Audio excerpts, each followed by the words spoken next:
amazing day. Now, starting this video, before we get into our market update and our day trading recap, I wanted to start with something a little different. And it's that I have been feeling the best mentally and physically that I have in a long time, and my trading is showing for it. I've been doing something called the 75 hard, which is basically 75 days of no alcohol, no cheat meals, 2 workouts a day. You can look up the whole workout on the internet if you like. There's a picture of it right here. And in the last 27 days, I'm on day 27, I've come to a lot of realizations, I've refocused my goals, and my trading has been much more patient as I've been working so hard on it. Now, social media is really good at only showing you the good of life. You know, a lot of traders on social media are good at only showing you the good side of it, but this can be very stressful. Losing trades suck, and if you want to become a profitable trader and make money in this long term, it starts with discipline, and stuff like the 75 hard is one of the best things you can possibly do for discipline. Having a solid routine, being able to stay patient throughout the day, and having a good head on your shoulders is a great start to becoming a profitable trader and learning the right way to trade. And again, I'm not sponsored by 75 hard or anything. I think their app in the app store is like $3, you know, something like that. It's super cheap. You don't even have to use the app. You can keep track of it on paper or whatever. I just genuinely, from the bottom of my heart, I've been through a lot of hard times. And I want to see you guys win, and I want you guys to know that no matter what situation you're in, whether you're broke, whether you're out of shape, whatever it is, that you can overcome. There was a time when I was out of shape and I was broke too. I've literally been in a lot of your guys' shoes, and I promise you, there is light on the other side. Now, all that beautiful stuff out of the way, let's get back to trading. So on the small account today, had a $1,000 day, as you can see here, $1,001 trading SPY, QQQ, and Microsoft. I've been trying so hard on live trading and on live trade on voice. You know, if you hop in, you can listen to me trade live, you can see what I'm trading, get my entries and exits, all that good stuff. I've been trying so hard on live trading to incorporate more small account stuff and to incorporate more education with that, as you know, that is one of the biggest, most important things you're going to have to know in order to build a trading account, what this video is about. While on the large account, I had a $3,781 day, nearly 4K, trading much larger positions and much faster trades. Now, we're going to focus on the small account. As you know, I have a lot of good stuff I can tell you. I've built small accounts before. My first ever account was $5,000. As you guys may or may not know, if you're new or not to the channel, I'm now a 7-figure day trader, and I trade with much more than $5,000. So I have a lot of good tips for you on building small accounts, building day trading accounts in general, and mistakes that traders make that in this video we're going to pinpoint, hopefully lead you in the direction of not making those mistakes and making some real money. So if you enjoy free game, if you enjoy motivation and transparent trading, consider hitting the like and subscribe button in the bottom right corner, and welcome to the money team. Now, first and foremost, we're going to go over a trade on Microsoft because there's 2 parts of this I want to talk about. This was my first trade of the day, and on the small account, as you can see here, I'll go over here, clean $201 on this trade. So we go back to our charts tab. We're going to go to the 5-day 5-minute on Microsoft. So found this level, or let's go to the 1-minute chart, excuse me. Found this level, right? It was a clear area of confluence. It was a high from the day before. You know, we had this big area in here, massive move over, and on our hourly chart in the morning, this level looked good. Now, I only say that because I always like to include how I find my trades, not just the trade I took. Find a lot of my trades on the hourly chart. My boy Grizzly, who live trades with me on voice as well in the Discord, was watching this heavily. It was on his watch list as well. Big watch from it open. Now, why do we want to talk about this trade? Who cares about the $200 on the small account? That part doesn't matter. What matters is that you need to know this trading at open. Trading at open can be extremely effing difficult, right? And there's no other way to put it. It can be extremely hard. You see massive moves up and down.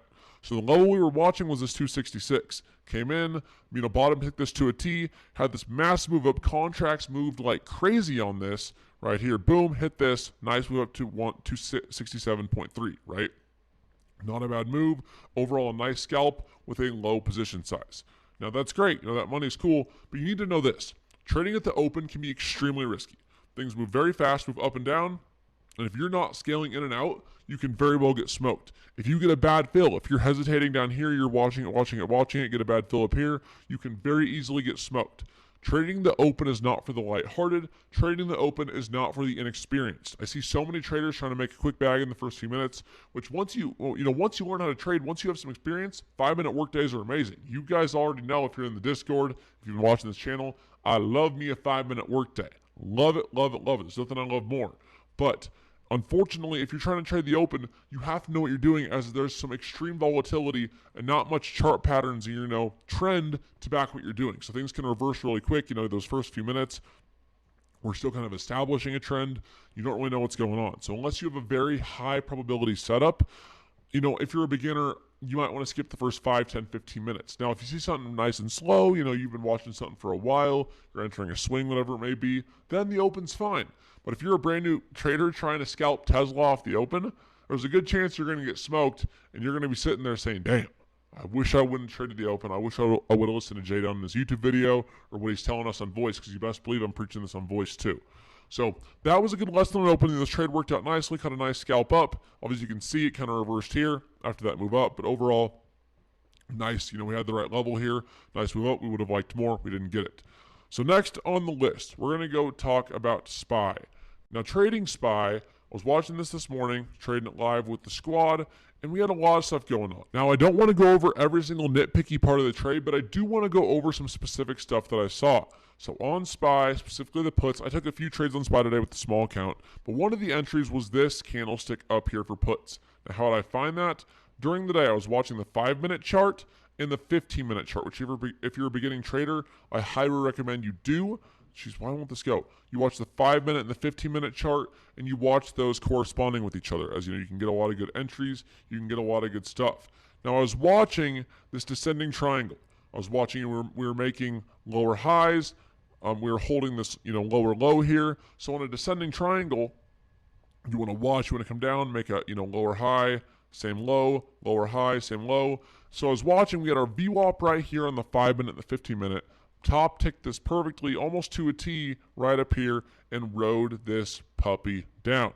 Beautiful move. Called that out in my text channel, called that out in live voice. And it was a nice move. We bounced off the trend line, got down here. Contracts moved great, all was good. Now, trading this, it's important to remember, we went over this in book club too, that when you're watching stuff like a descending triangle, these things can break both ways. Obviously, your bias, not your bullish. Your bias is bearish, because you got to think about it psychologically. Again, when you see these candlestick patterns, if you're a day trader and trying to build an account, you have to think of the psychology behind the pattern, okay? And that is that the stock is making lower highs and maintaining that lower low. So we're not, we're losing ground. Bulls try to push it up, lower high. Bulls try to push it up, lower high. They're pushing it less and less to where eventually the bears bring us down. We break that support the bulls are holding and we move down. However, we can also go up off these. As you see here, we broke out to the upside. That happens. I think I read a statistic that for these ascending and descending triangles, it's like 55% of the time we break to the area it's supposed to. 43% we break the other direction. So obviously your probabilities are to the way it's supposed to go, but it can break the other way, which it did here. And I was actually talking to the team about this. I started my position here, trimmed heavily down here, and I had my stop loss at break even right here. Now we see that area of confluence here is clear. We had the area right. Technically speaking, our stochastic was crossing up on the 15-minute right here. Buy signal, we had this bullish volume coming in, higher volume on this candlestick than this one, with bullishness in the actual candlestick itself. Bullish sign right there. I was telling them you could technically switch to puts at this point, or to calls, at this point. We have a reversal here. I personally didn't. I was trying to keep my profits for the day, and it kept ripping up. Now, again, as a trader, let's go back. Let's relate to what you need to know as a trader to this trade. It's that you have to follow the trend. You have to respect your stop losses, respect your risk management, and not try to chase every single move. Be a sniper. Find your move, snipe it, be done with it, move on to the next good trade. Don't try to reverse and do this and do this and do this, because you're gonna end up chasing a lot. It's gonna end up losing you money in the future. So again, so far we have went over trading the open and how dangerous it can be, and also following the trend. Knowing the probabilities behind your chart patterns, knowing how to use those chart patterns, and knowing how to follow your trading plan using them. You can't just say you're gonna have a stop loss and then not listen to it. You have to be very respectful of your risk, and really take that to the heart. Because if you don't respect your risk, the stock market will hand you your butt, and you will wish you had. So, in building a trading account, you're going to make more money in the long term off base hits than home runs. If you're always swinging for home runs, you're holding losers, you're hodling, you're having small wins, you're going to end up getting smoked. That's not what we want to do here at Team Bull. We want consistent wins. You're going to have some losses too, with small losses, bigger wins, and that comes from proper risk management, following your trading plan, and also holding your damn winners. That's why I kept saying to the team, we were in this trade, and I wasn't going to trim all of it down here, right? I trimmed a good portion of it down here, but if I would have taken it all off right here, and we end up, tanking all the way down to, down here, I would have said, damn, I should have followed my trading plan.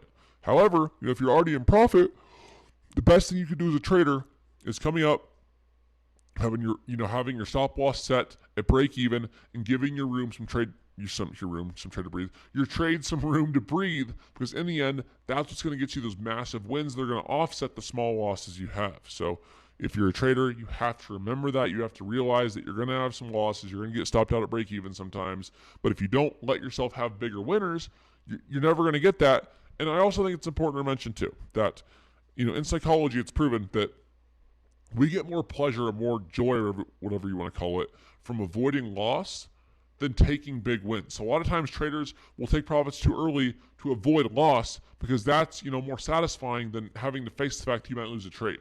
We got to change that psychology, fam. We got to change that psychology.